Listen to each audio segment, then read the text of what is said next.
Electrical system is unable to support all features. Vehicle is preparing to shut down. Unable to drive. Vehicle is shutting down. We should probably open that charge port. Charge immediately. Yes, so charging, open charge port. Let's plug it in.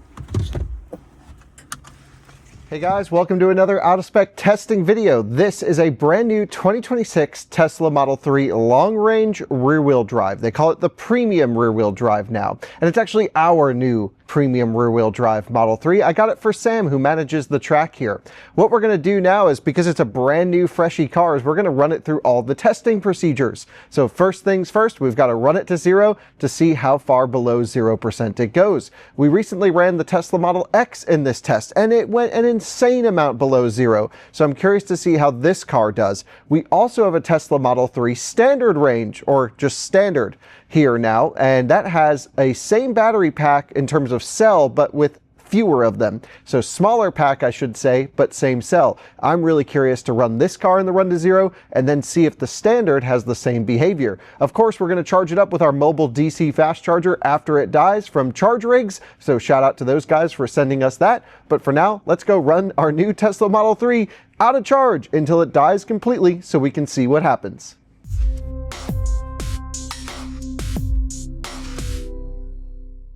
So viewers, it is the start of the run to zero in our new Tesla Model 3 long range rear drive. This car has been unchanged for quite a few years now. It's actually very similar to Jordan's Model 3 long range rear drive, which we also have, of course, but Jordan's out in Colorado and he's keeping that car for the end of the lease. We thought it was a great idea, so I had to get another one. This car is just so good, and man, this is awesome. And this is what Sam will be driving. Take a look at our delivery video if you haven't yet. So for our run to zero, the testing procedures are: we start at 5% state of charge, which we are at right now, trackside. We're going to look at any warnings that pop up, any abnormalities as we get close to 0%. The battery has to be warm. This car was in a garage overnight, and I preconditioned to a supercharger, so battery packs at like 35 to 40 degrees Celsius, which is nice and toasty, which means we'll get the most discharge capacity out of it. Then when we hit 0%, we reset the trip computer, and we see how far below zero it goes until it dies completely. It's not really a scientific test, and we actually don't have a scoring system to say what's better or worse. It's just a way for us to know what the behavior of the car will be before we head out on the 70-mile-per-hour highway range test. It's also kind of interesting to see what happens when cars die. So let's go run this thing completely out of juice just to see what happens, because we have a safe place to do it, and it's an interesting test. Ben is going out to try out the IMEV, or IMEV, not sure what. He just popped up here to hang out for the day, and he'll rescue me when this thing dies.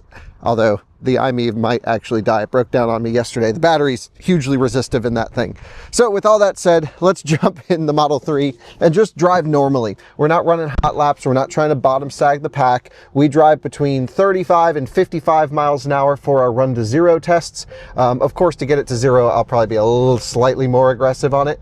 But yeah, let's rock and roll and see what happens when we run a brand new Tesla Model 3 out of charge. This is also the very first lap of our new Model 3 around the track. So how sick is this? Freaking awesome to get our first lap in, being gentle on it. But this thing is going to have many years. I guess we have it for 3 years on a lease. It's going to have 3 years of just being pounded around here, because the guy who's driving it, Sam, he's the track manager.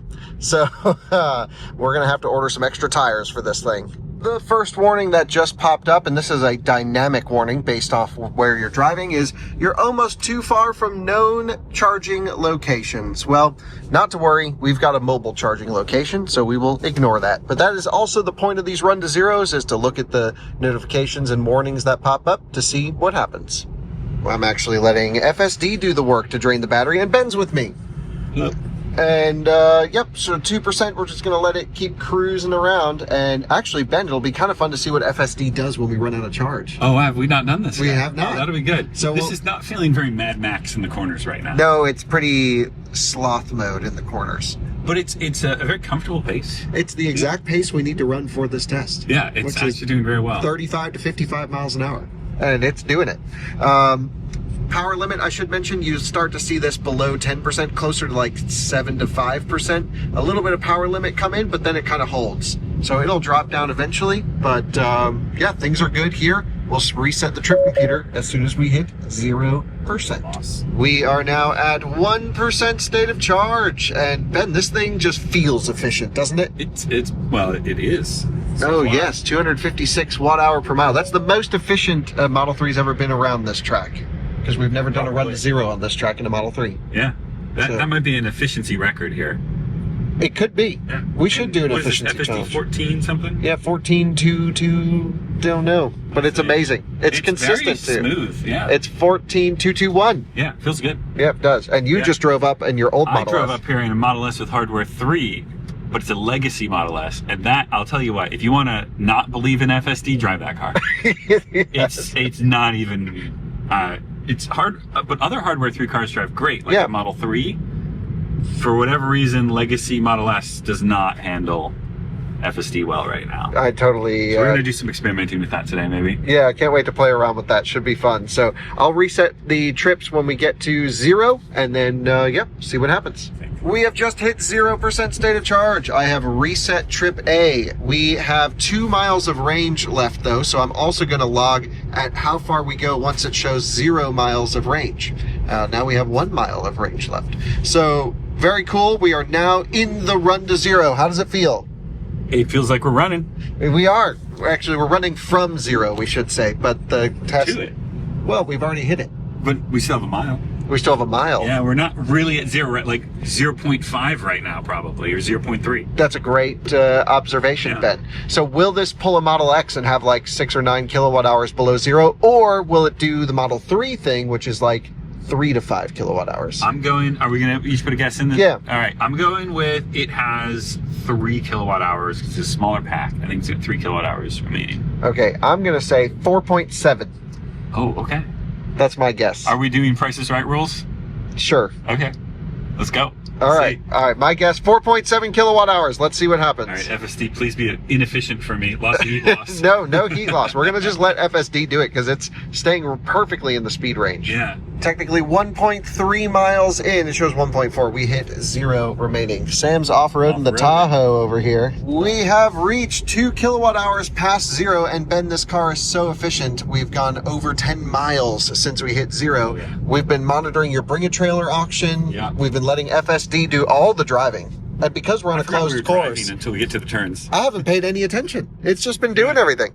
So that's cool. We're just going to get dummies. You're right. We'll put a crash test dummy in the car and let it go. Yeah, my testing job just got a lot easier. Yeah. Just put someone in here and send it out. You can't pay someone below minimum wage, but you could if they're an inanimate object. That's right. Pay them whatever you want. It's the robot does all the work for us. Yeah.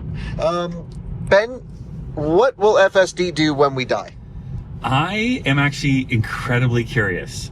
Part of me wonders if it says like power limitation, like gives you that red warning. Yeah. Really, really. And then it just shuts off. I think that'll probably cause the FSD warning to come up. It would be amazing if it just stayed active until it could no longer move. Just stays floored the whole time. Yeah, that would be really cool, actually. That's my hope of what it will do. Same. Or will it pull to the shoulder? That would be interesting. Yeah.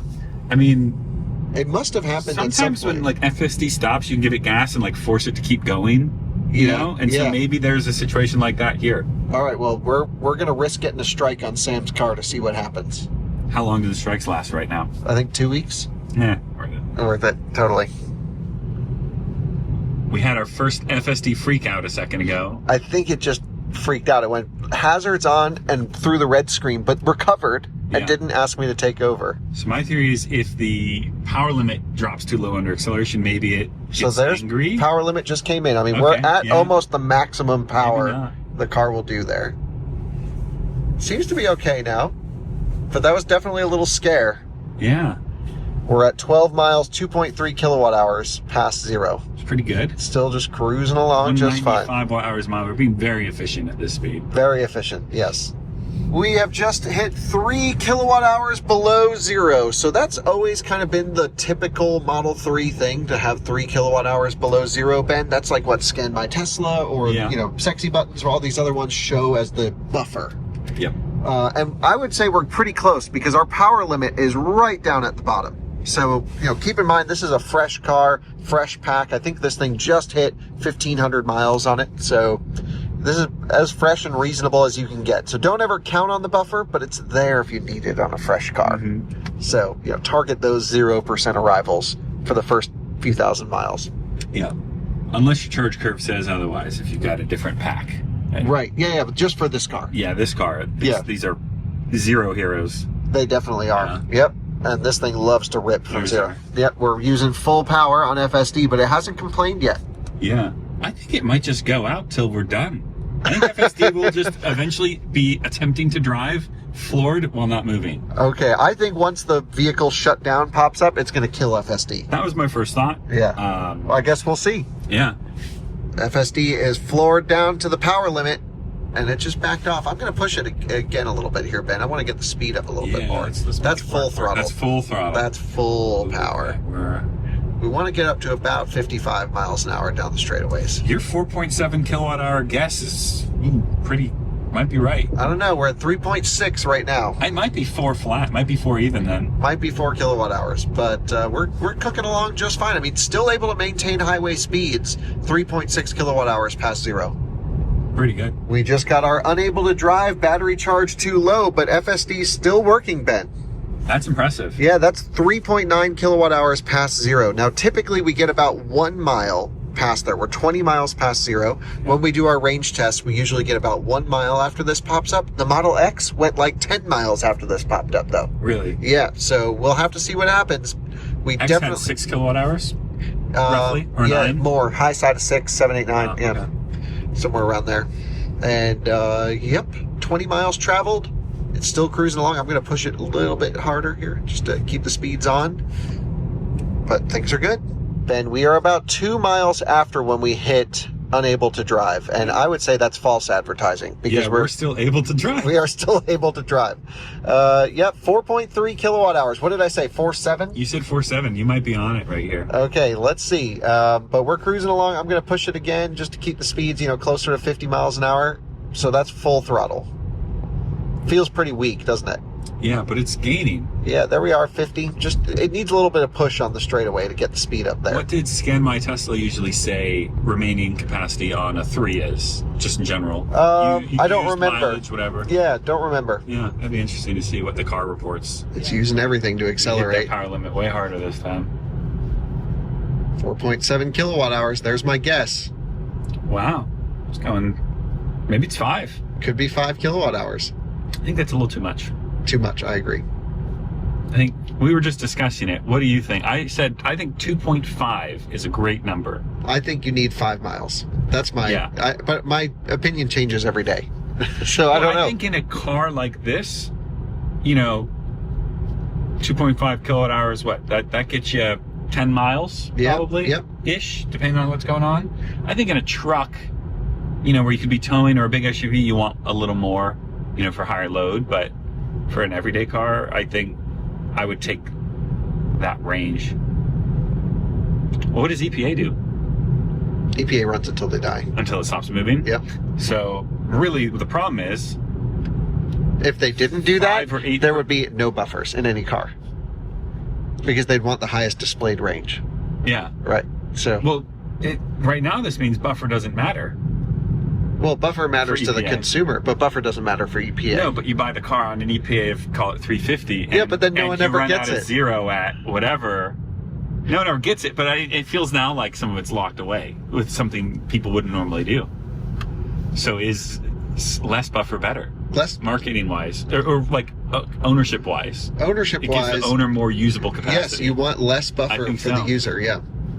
You want a little for safety, but I think, and then there's also the element of health to the battery. The Model X hit 0% after using only 86.7 kilowatt hours, which is a Model Y. Yeah, I was going to say, what is this, ID4? Right. Yeah. It's got to be dying soon. Look at our power limit. It's minuscule. So small.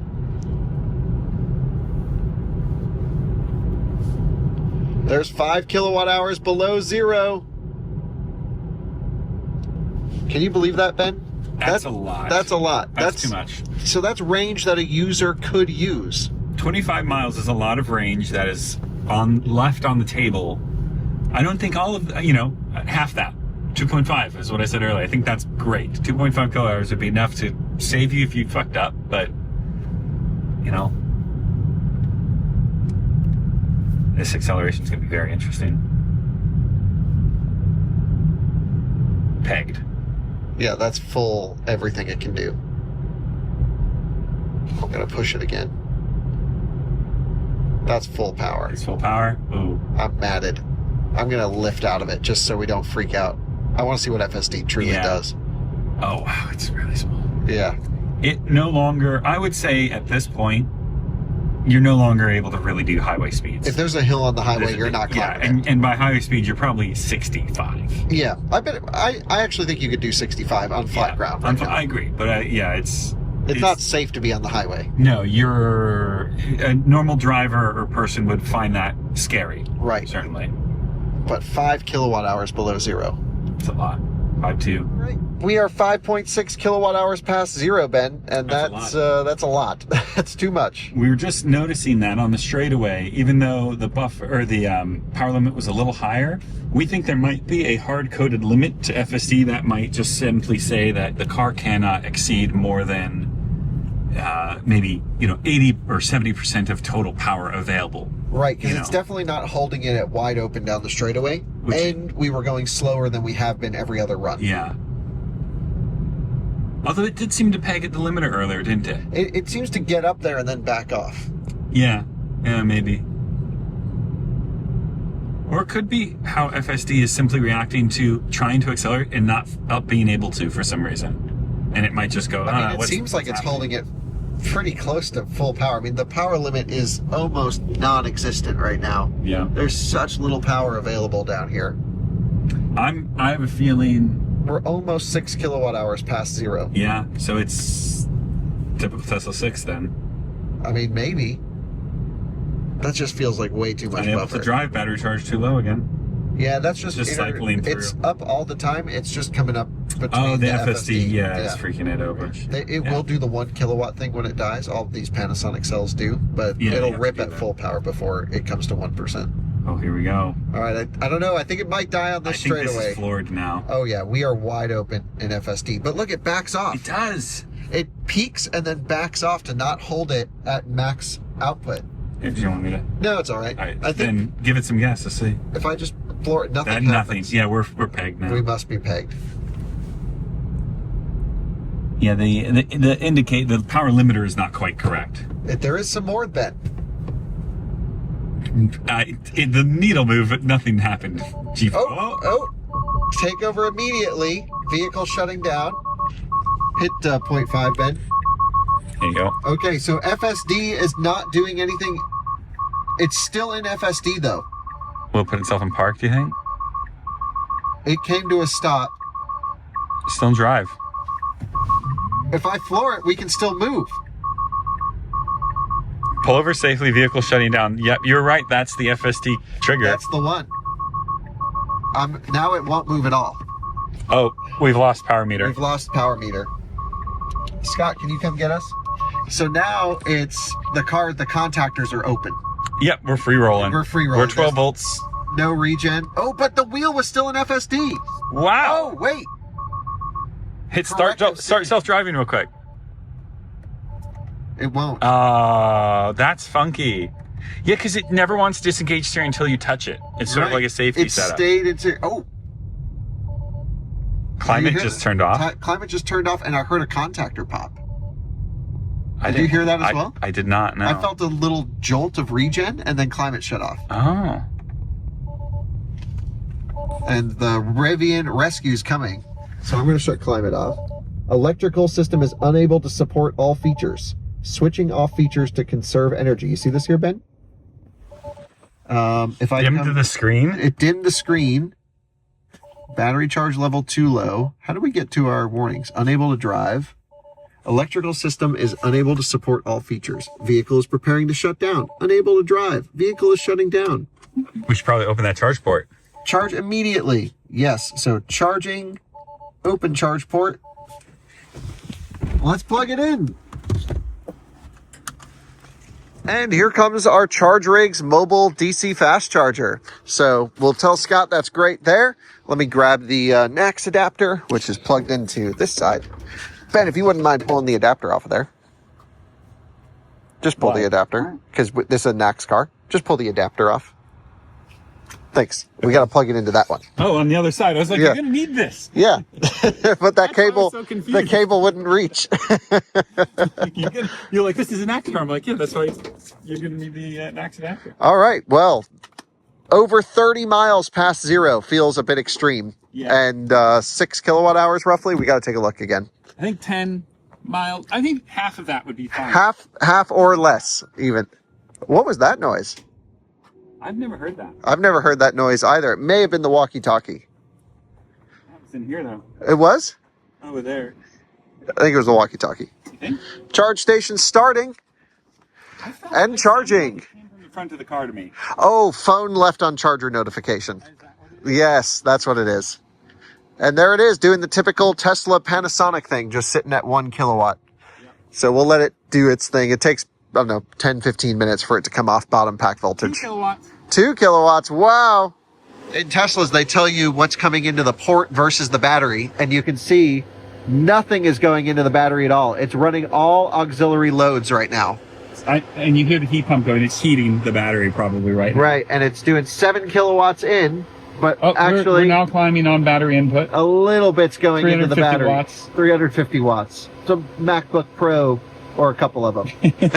While we let this charge up, very typical Panasonic battery pack behavior here. 9 kilowatt input, 0.55 going into the battery. It's just running a bunch of auxiliary loads for temperature management. If we come over here to our trips, we can look at the data, and it had almost 6 kilowatt hours below zero and just over 30 miles. Extremely efficient. That's always been the Model 3 rear-wheel drive specialty.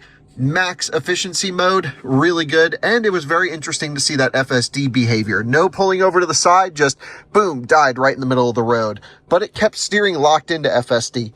Very cool test, really fun. Hope you guys enjoyed it. Let me know if you think, should zero mean zero? Should there be a buffer? Should it be this much? Should it be more? Should it be less?